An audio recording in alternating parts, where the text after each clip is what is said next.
Hi everyone, so I've been meaning to do this video for a few days. I've been really busy, but I finally got a little bit of time, so I can share my thoughts on this subject with you.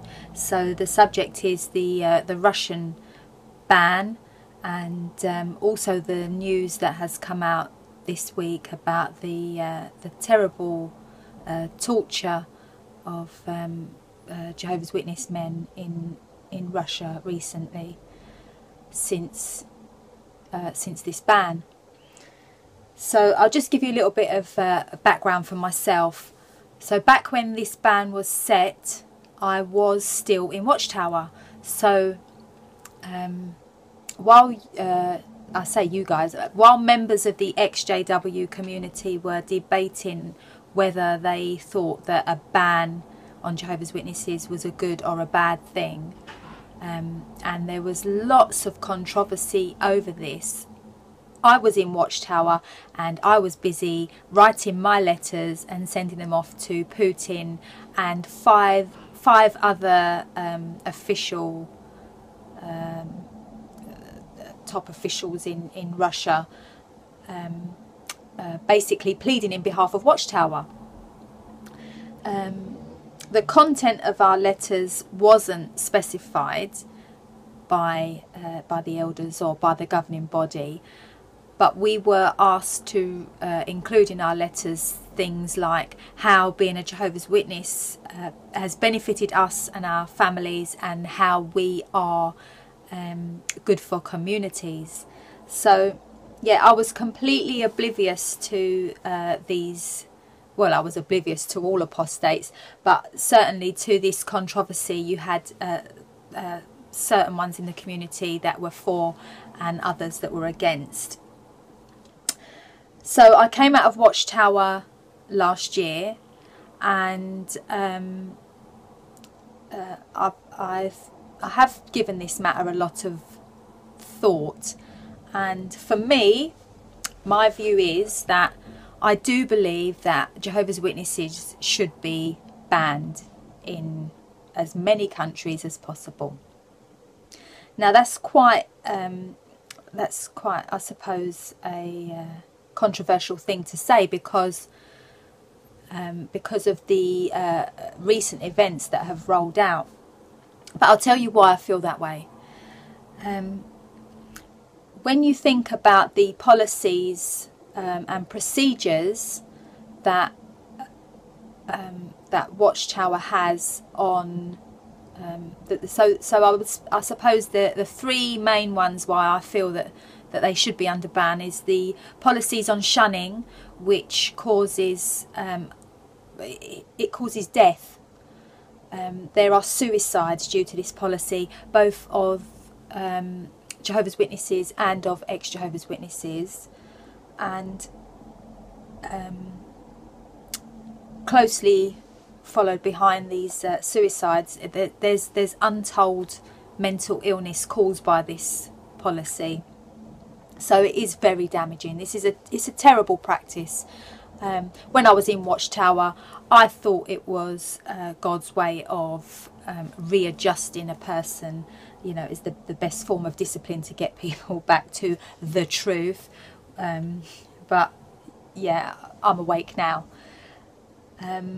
But yeah, it's a terrible policy. The next policy that makes me in favour of a ban is the policies and procedures to do with child abuse. So over the years there has been vast numbers of children abused in Watchtower, which is a terrible thing, and child abuse goes on everywhere. But the policies and procedures have meant that this abuse has not been reported to the authorities. It's been handled in-house, which is it's bad for many reasons, because the way that the victims have been handled has caused them mental anguish and also given them no justice, and a lot of times they've had to forgive and move on from what they've faced, which often has led to them leaving Jehovah's Witnesses and losing their whole families. Also, with regard to the child abuse issues, is that when these things are handled in-house, it leaves so many children more open to being abused, and lots of abuses have occurred just because of the way that initial cases have been handled. So it's very dangerous, very damaging. And thirdly, obviously, the blood doctrine. Lots of people have lost their lives over the blood doctrine, and the thing is, a lot of witnesses will say that this is their own conscience telling them, and this is what I believed when I was in Watchtower. It was my own conscience telling me that I would not accept blood as a treatment, blood transfusion, and various other fractions of blood, even though they are actually allowed now. This is damaging because the brothers and sisters, they believe that this is their conscience telling them that this is the way to please God, but actually it's through propaganda, it's mind control. So this information coming from the governing body filters down into people's minds that these are commands from God, and these things are not. It's not in the Bible. So yeah, it's very dangerous, because people have actually lost their lives over this doctrine. So yeah, I do agree that Jehovah's Witness religion should be under ban in as many countries as possible. Does this mean that I believe in thought policing and you know, people not having freedom to believe? No, people are free to believe whatever they like, you know, whatever religion, whatever viewpoint they want. They're free to believe those things. But when that belief carries over into practices that harm members and ex-members, then I think that definitely should be cracked down upon. So yeah, I do agree with the ban. Now, the reason why I'm making this video is because in certain social media forums, I've noticed that there seems to be a blurring of issues. Now, some people seem to lump this all in one issue with, if you agree with a ban, then it seems like you agree with torture. That is not an automatic conclusion. I totally disagree with torture. I was sickened and saddened to hear of these just terrible things that were put on the Jehovah's Witness brothers.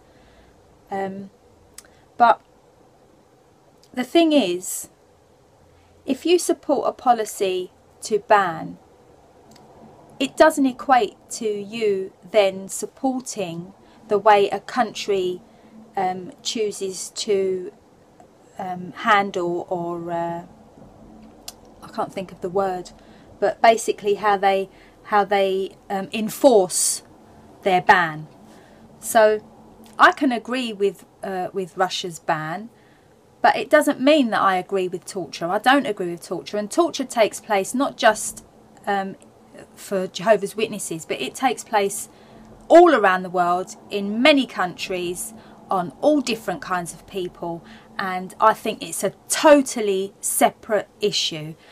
In fact, yeah, I would advocate the campaigning against torture for all individuals. Now, it really saddens me that this has become, you know, these two, they are separate issues, but they've been sort of lumped together because it's causing so much hatred in the XJW community. Now, I don't expect that everybody has to get on. You know, everyone's free to choose who they, you know, who they are friends with, and, you know, who they side with on certain opinions. That's everybody's freedom. But I think when the issue becomes so blurred, it's really stemmed a lot of hatred, and I've seen a lot of nasty comments. And yeah, I'm just trying to express to people that it's not one issue, it's two separate issues. Now, I don't think, you know, that Jehovah's Witnesses deserve torture, but yes, I do hold them accountable for the torture of their victims. And so obviously it would be better if Russia could have enforced their ban on the members at the top, but they're safely tucked away in America, so it's not going to happen. Just another thought that I've got on this issue is, I was just thinking back to days when we would be out on the ministry, and sometimes you would get a really angry local person or an apostate who would come out and follow you when you was on the ministry, and they might be shouting or abuse, or they might be knocking on the doors behind you, telling people, you know, that, you know, we're terrible things about, terrible apostate lies about Jehovah's Witnesses. And when those things used to happen, what the elders used to do was say that they never said to us, well, we're completely within our rights to be here, we're just going to carry on and ignore them and not take it into account. No, what the elders used to say was, everybody pack up, it's not favourable here, let's move somewhere else where we can preach in peace. Yeah, we're not going to make any retaliation, we're not just going to, you know, take ourselves into a battle, we're going to move away peacefully and go somewhere else. And that was, that to me, that made perfect sense. Now, I can't see why the governing body is not putting that principle into play in countries like Russia and other places where the witnesses are banned, like China and places like that. That if the witnessing work is under ban, you can make allowances for the brothers and sisters without causing them to feel that they're no longer worshipping Jehovah in an acceptable way. So you might say to the brothers and sisters, you know, we can't preach in our country anymore, but we can make arrangements that we can pull together, and maybe we'll go and preach in a place, you know, we could go for a holiday and preach somewhere else. Witnesses always go on, you know, holiday witnessing in other countries. You know, they can make an avenue available. So I also hold the governing body accountable for the torture of these brothers, because there's lots of ways around it. When you look back in their history, they've made allowances for things like I think it was called the Cartilla cards in Mexico. They made allowances for the Mexican brothers, but the brothers in Rwanda, they didn't get no allowances. So from the top, they can let this stuff roll smoothly, or they can make it harsh on the brothers. And these are the ones that I actually hold accountable, as accountable as the Russian government for its terrible treatment of Jehovah's Witnesses. So those are my thoughts. I don't expect everybody to agree with me. I do agree with the ban. I think Jehovah's Witnesses should be banned in every country, but I 100% I do not condone or support torture, and I was very saddened to hear about that news. I just feel that you can't lump these two issues together. They are two separate issues, and sadly torture goes on all around this world. So yeah, feel free to make a comment. You know, I'm open to people commenting whether they're for or against anything that I said, because YouTube is an open forum. You know, obviously I don't like it if people are rude to me, but you know, I'm open to healthy, respectful debate on this subject. So I send my love out to everybody. I support all activism against Watchtower, whichever side of this controversy you're on. And I just think the common enemy is Watchtower, so let's not get caught up in all these side issues, you know. Let's just keep on keeping on. Anyway, love out to everybody. Hope I haven't waffled too much, and take care. Bye.